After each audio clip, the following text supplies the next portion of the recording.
nous parle. Chaque jour, Charles et Carole vous présentent la leçon de l'école du sabbat.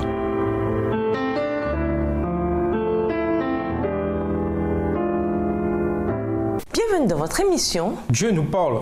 Nous voilà à la leçon de lundi, les anciens. Lisons 1 Pierre 5, les versets 1 à 4. Comment les dirigeants doivent-ils se comporter? En quoi ces principes peuvent-ils s'appliquer à chacun d'entre nous, quel que soit notre rôle? 1 Pierre 5, les versets 1 à 4. Voici les exhortations que j'adresse aux anciens qui sont parmi vous. Moi, ancien comme eux, témoin des souffrances de Christ et participant de la gloire qui doit être manifestée. Paissez le troupeau de Dieu qui est sous votre garde, non par contrainte, mais volontairement, selon Dieu, non pour un gain sordide, mais avec dévouement. Non comme dominant sur ceux qui vous sont échus en partage, mais en étant les modèles du troupeau. Et lorsque le souverain pasteur paraîtra, vous obtiendrez la couronne incorruptible de la gloire. Dans cette directive aux anciens, Pierre commence par faire remarquer qu'il est lui-même ancien.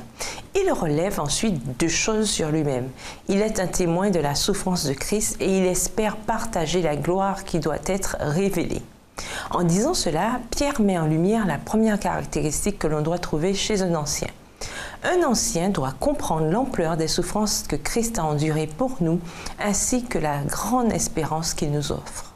Pierre compare le rôle de l'ancien à un berger qui s'occupe du troupeau de Dieu. Le fait qu'il compare une église à des moutons laisse entendre que, comme des moutons, les membres s'en vont parfois de leur côté. Ils ont donc besoin du berger pour les ramener vers le groupe et les aider à agir en harmonie avec ce dernier. L'ancien doit également être un exemple de l'humilité qui doit caractériser le chrétien. Dans ce texte, quel est l'avertissement donné à ceux qui sont des bergers? Jérémie 10, le verset 21, Ézéchiel 34, les versets 8 à 10, Zacharie 11, le verset 17.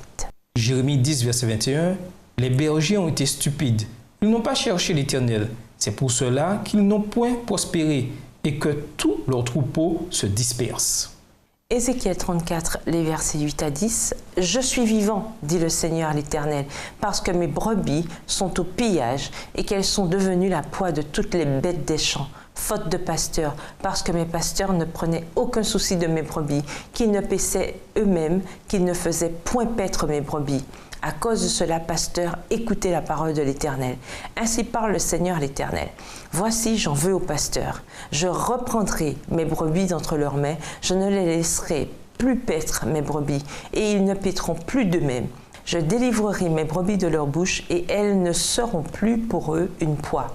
Zacharie 11, verset 17. « Malheur au pasteur de Néant qui abandonne ses brebis, que l'épée fonde sur son bras et sur son œil droit, que son bras se dessèche et que son œil droit s'éteigne. » Un aspect important de la fonction du dirigeant chrétien est de travailler avec les gens de l'Église aussi patiemment que des bergers avec leurs moutons.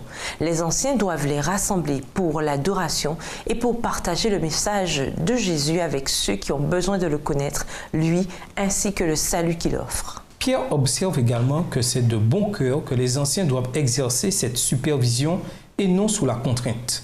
Ce n'est pas toujours chose aisée que de trouver des gens disposés à assumer les difficultés inhérentes à la direction de l'Église. C'est particulièrement évident en période de nomination. Pour qu'une Église fonctionne bien, un certain nombre de fonctions doivent être remplies.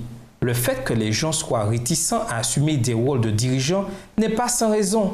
Certains de ces rôles exigent un investissement considérable de temps et les gens qui conviennent à de tels postes peuvent déjà avoir de nombreux engagements. D'autres peuvent penser qu'ils ne sont pas assez préparés pour ce poste. Pourtant, Pierre dit que nous devrions assumer de bon cœur les postes de direction si on nous le demande et dans la mesure du possible. Et nous vous laissons avec la question du jour. Le caractère passionné de Pierre va à l'encontre du comportement de serviteur. Comment pouvons-nous suivre l'exemple du Christ de leadership serviteur dans notre monde tout en étant passionnés pour la justice et en restant fidèles à nos croyances? Au revoir. Et à demain si je veux. Dieu nous parle. Chaque jour, Charles et Carole vous présentent la leçon de l'école du sabbat.